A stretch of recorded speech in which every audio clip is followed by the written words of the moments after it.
इनकलाब इनकलाब इनकलाब जिंदाबाद इनकलाब इनकलाब इनकलाब जिंदाबाद सारा भारत जिंदाबाद सारा भारत जिंदाबाद अली इमरान जिंदाबाद अली इमरान के नेतृत्व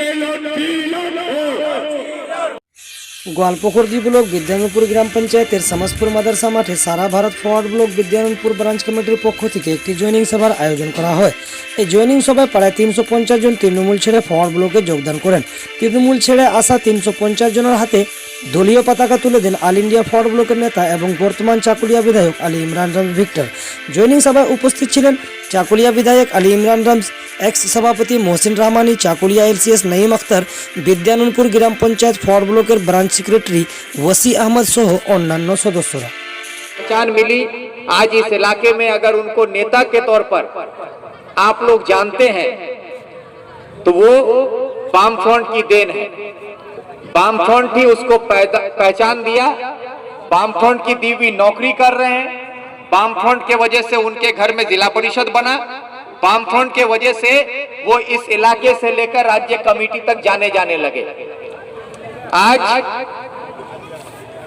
उनको लेकर जब तृणमूल अपने साथ शामिल किया इसी मैदान में आके, तो उस वक्त का एक बयान था कुछ तृणमूल के नेताओं का कि विद्यानंदपुर में वामफ्रंट साफ, कि विद्यानंदपुर में वामफ्रंट साफ हो गया। तो आज मैं तृणमूल के साथियों से कहना चाहूंगा कि आज ये वामफ्रंट का सभा नहीं है, फॉरवर्ड ब्लॉक का ज्वाइनिंग सभा में अगर हजारों की भीड़ खड़ी है, जिस दिन यहाँ वामफ्रंट का सभा होगा तो उस दिन आकर तुम देख लेना कि तुम्हारे घर में भी कोई बैठा रहेगा तो वो भी यही नजर आएगा। तुम्हारे बस्ती का जो ना लोगों को लेके तुम कूद रहे थे वो भी यही नजर आएगा। तुम जिसको कह रहे थे कि साफ, वो साफ नहीं, अब तुम्हारा घर साफ हो रहा है। और तुम्हारा घर साफ सिर्फ विद्यानंदपुर में नहीं, पूरे बंगाल में हो रहा है। আজকে অবস্থা এমন কি পাশে ঝাড়খণ্ড থেকে লোক নিয়ে আসতে হচ্ছে বিজেপি কেও তৃণমূল কেও, অবস্থা এরকম জায়গা হয়ে গেছে। পুরুলিয়া জেলায় সভা করতে গেল তৃণমূল, সেখানে পুরুলিয়ার সভায় বিক্ষোভ, তৃণমূলের মধ্যে গোষ্ঠীদ্বন্দ্ব, তৃণমূলের সভায় ভাঙচুর, তৃণমূল ওখানে সভা করতে পারবে কিনা সেরকম অবস্থা তৈরি হলো। সেখানে তৃণমূলের জমায়েত করতে পারছে না, তখন সিদ্ধান্ত নিল তৃণমূল, তার মিটিং এ বসে সিদ্ধান্ত নিতে হলো कि আমাদেরকে লোক আনতে হবে ঝাড়খণ্ড থেকে। কাদেরকে? ঝাড়খণ্ডে কয়লার খদানে যে লেবার গুলো কাজ করে, যারা ওখানে দিনে মজুরি করে, সেই মজুরদেরকে দিনের টাকা দিয়ে তাদেরকে ওখান থেকে ট্রাকে ভরে ভরে তৃণমূলের ঝান্ডা লাগিয়ে লাগিয়ে এনে পুরুলিয়া মিটিং করতে হয়েছে। এইরকম দুরবস্থা হয়েছে আজকে তৃণমূলের। যদি তুমি কাজ করে থাকো, তোমার কাজের উপরে যদি তোমার এতই ভরসা থাকতো, তুমি মানুষের উন্নয়ন করেছিল, এটাই যদি তোমার বিশ্বাস থাকে, তাহলে কি দরকার ছিল পঞ্চায়েতে নবীপুরে তোমাকে গুন্ডা বাহিনী নিয়ে মানুষকে ভোটের অধিকার থেকে বঞ্চিত করার? তার জবাব কে দেবে? তারাপুরে গুন্ডা মস্তান বাইরে থেকে এনে তারাপুর গ্রামের মানুষদেরকে ভোট দিতে দিল না কেন? তার জবাব কে দেবে? আমি তো জানতে চাই। ভিক্টর বিরোধী ছিল না, ভিক্টর এখানে বিরোধী হিসাবে এমএলএ আছে। ভয় তো আমার ছিল, আমি এখানে সরকারে নাই, আমি ক্ষমতায় নাই, আমার হয়তো এখানে মানুষ আমার সমর্থনে থাকবে কি থাকবে না, মানুষের কাজ করতে পারছি না, সুযোগ সুবিধা দিতে পারছি না, তাহলে মানুষ আমাকে ভোট দেবে না। তাহলে বুথ দখল তো ভিক্টরকে করা উচিত ছিল, বুথ দখল করে ভোট তো ভিক্টরকে করা উচিত ছিল। গুন্ডা বাহিনী নিয়ে ভিক্টর এসে ভোট করতো কেন? ভিক্টর ক্ষমতায় ছিল না, ভিক্টরের ভয় থাকতো। কিন্তু ভিক্টর তো মানুষের উপরে ভরসা রেখেছিল, ভিক্টর তো আপনাদের উপরে ভরসা রেখেছিল कि আপনাদের উপরে আমার আস্থা আছে, कि আপনারা ভোট দেবেন। জনগণের গণতান্ত্রিক অধিকার, आप लोग अपना वोट दीजिए, जिसको पसंद हो उसको वोट दीजिए।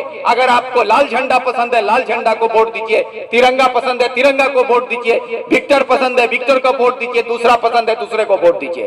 हम तो आपको दबाव देने नहीं गए थे।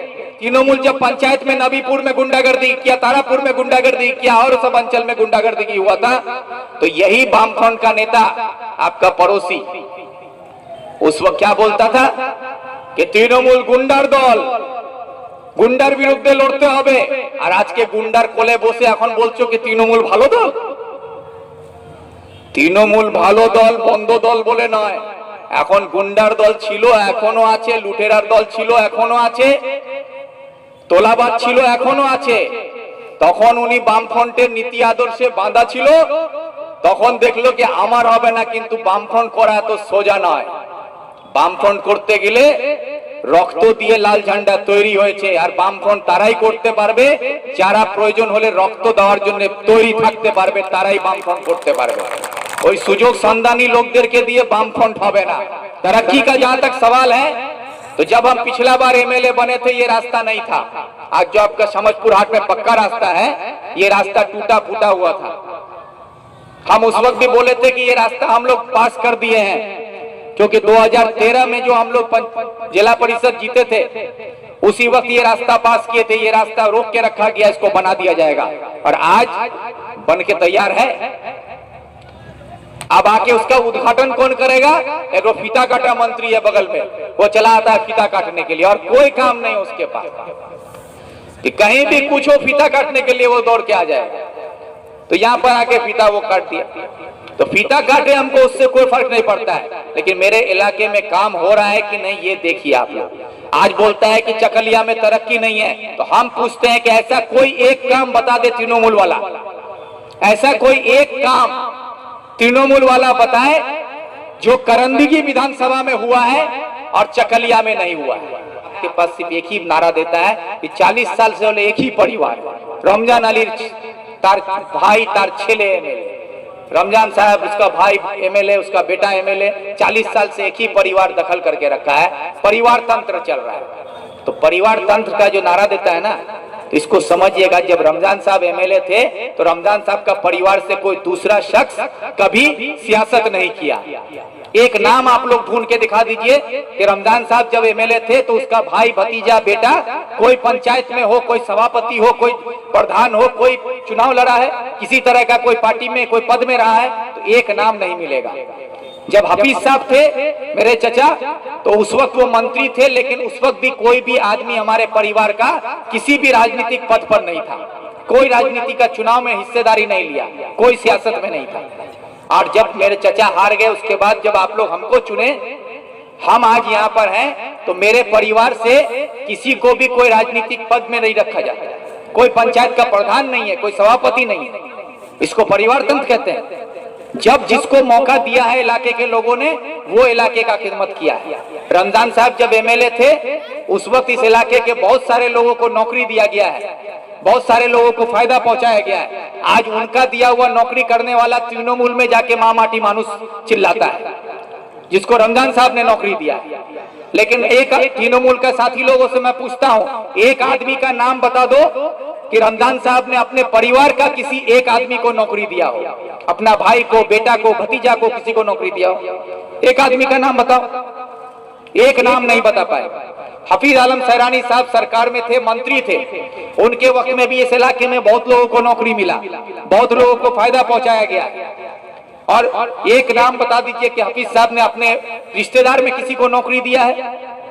तृणमूल कहता है विक्टर कुछ नहीं किया, अरे मान लेते हैं विक्टर कुछ नहीं किया, अगर विक्टर 2 आदमी का भी भला किया है तो वो 2 आदमी में विक्टर का कोई रिश्तेदार है? 2 आदमी में विक्टर अपना किसी रिश्तेदार का भला किया है? अगर 2 आदमी का भी है तो वो भी इसी इलाके का कोई ना कोई होगा, लेकिन अपने रिश्तेदार बिरादरी में किसी का कुछ नहीं किया है। ये है रमजान अली का से लेके आज तक का कि हम लोग जो भी किए हैं वो आप लोगों के लिए किए हैं, इस इलाके के लिए किए हैं, और इसको बोलता है परिवार तंत्र। अब परिवार तंत्र किसको बोलता है? जो आके यहाँ पर बोलता है परिवार तंत्र का बारे में। तृणमूल का पंचायत का एक मेंबर से लेके मुख्यमंत्री तक सब जो है ना अपना परिवार के लिए करता है। ममता बनर्जी मुख्यमंत्री बनी, उसका भाई का बेटा अभिषेक बनर्जी, उसका भतीजा एमपी बना दिया गया। 34-35 साल उम्र हुआ, आज वो 1,500 करोड़ का मालिक है। कितना करोड़ का?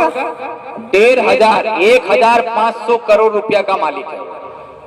अब वो कहां से आया? ममता बनर्जी तो बोलती है हम टाली का घर में रहते हैं, तो तोरो तो घर टाली छे, टीनेर छे, माटीर छे, तोर लिखी छे 1,500 करोड़ भतीजा, काल लिखी छे भाई 1,500 करोड़ टाकार भतीजा। ममता बनर्जी टालीर घर देखाबे और वार भतीजा होवे 1,500 करोड़ टाकार मालिक। कहां से आ गया भाई? जिसका कोई नौकरी नहीं है, जिसका कोई बिजनेस नहीं है, कोई कारोबार नहीं है, वो आदमी 1,500 करोड़ का मालिक, और उसको बोलेगा कि सततार प्रतीक होच्छे ममता। कहां से? सोचने वाला बात। आज यहाँ गुलाम रब्बानी साहब बोलते हैं कि रमजान अली का जो परिवार है उसका परिवार तंत्र चल रहा है। अरे परिवार तंत्र किसको बोलता है, हमसे सुनिए। रब्बानी साहब जिस दिन तृणमूल में ज्वाइन किए, उसके बाद उसका भाई मोनी वहां का ब्लॉक प्रेसिडेंट बना, उसका भाई वहां का पंचायत समिति, उसकी भाभी वहां का सभापति, खागर पंचायत में उसका एक भाई मेंबर, उसकी भाई की बीवी खागर पंचायत का प्रधान, उसका एक भगीना रामगंज हॉस्पिटल में नौकरी करने लगा, उसका एक भगीना ग्वालपोखर 2 ब्लॉक में नौकरी करने लगा, और उसका एक भाई जिला परिषद। पूरा परिवार को लाके तृणमूल का सारा पद में बैठा दिया, और यहाँ समझपुर में आके बोलता है विक्टर का परिवार जो है वो परिवार तंत्र करता है। अरे विक्टर का परिवार में एक आदमी को दिखा दे, यहाँ का कोई भी नेता है, पंचायत का मेंबर से लेकर प्रधान तक तृणमूल का। हम खुले लफ्जों में बोलते हैं, अगर चैलेंज करने की ताकत है तुम में तो चैलेंज करके बात करते हैं कि अगर तुम लोगों की तरह चोरी करने वाला अगर कोई इस पार्टी में मिल जाए हमारे साथ तो बता दो। अरे पंचायत का मेंबर, आपका पंचायत में आपका नाम का इंदिरा आवास मार के आपका मेंबर खाया है, आपका तालाब खोदा गया है, आपको पता भी नहीं है, आपका तालाब का नाम से पैसा खाया है, आपका ग्वाली घर आया है, आपका ग्वाली घर का पैसा खा के बैठा हुआ है, आपके नाम से लेबर कार्ड पे आपका जॉब कार्ड का पैसा उठा के खाया है। कोई दिखा सकता है कि विक्टर किसी का जॉब कार्ड खाया है, विक्टर किसी का मिट्टी का पैसा खाया है, विक्टर किसी का इंदिरा आवास खाया है? लेकिन हमसे बोले ना, कोई तृणमूल का नेता आके बोले कि हम नहीं खाए हैं, हम कागज लेके उसका मुंह पर साट देंगे कि तुम किसका किसका पैसा खाए हो। आज ये गुलाम रब्बानी साहब यहाँ पर आके बड़ा बड़ा बात करता है। हम आप आज उसका भाई, अगर इतना ही तृणमूल में सब उन्नयन हो रहा है, तुम्हारा भाई छोड़ के बीजेपी में क्यों गया? जवाब दो, क्यों गया गुलाम रब्बानी का भाई बीजेपी में? हैदर और सरवर गुलाम रब्बानी का भाई है, दोनों भाई को बीजेपी में भेज दिया। क्यों भेजा? क्योंकि वो जानता है कि बीजेपी सरकार में आ रहा है, आर दीदी का सरकार नहीं रहेगा, इसलिए भाई को पहले भेज दिया कि तुम दरवाजा खोल के रखो। भाई जाके दरवाजा खोल के पहरेदारी करेगा बीजेपी में। और जैसे वो इधर अगर सरकार बना बीजेपी का और ये एमएलए बना तृणमूल का, तो 6 महीना के अंदर ये फिर बीजेपी में गुलाटी मारेगा। तो ये बीजेपी में जाने का तैयारी करके रखा है। तो बीजेपी में जब रब्बानी चला जाएगा, शुभेंदु चला गया, तो ये सब जो नेता यहाँ पर है ना, जो अपने आप को बोलता है कि नेता, और नेता भी कैसा नेता, सब एमएलए। विद्यानंदपुर में एक एमएलए है, हाथीमारा में जाइए दूसरा एमएलए है, चकलिया में जाइए तीसरा एमएलए है, निजामपुर जाइए चौथा एमएलए है, कानकी पहुंचिए तो 5वां एमएलए है। तो वही ऐसा हालत है तृणमूल में कि वोटर से ज्यादा एमएलए।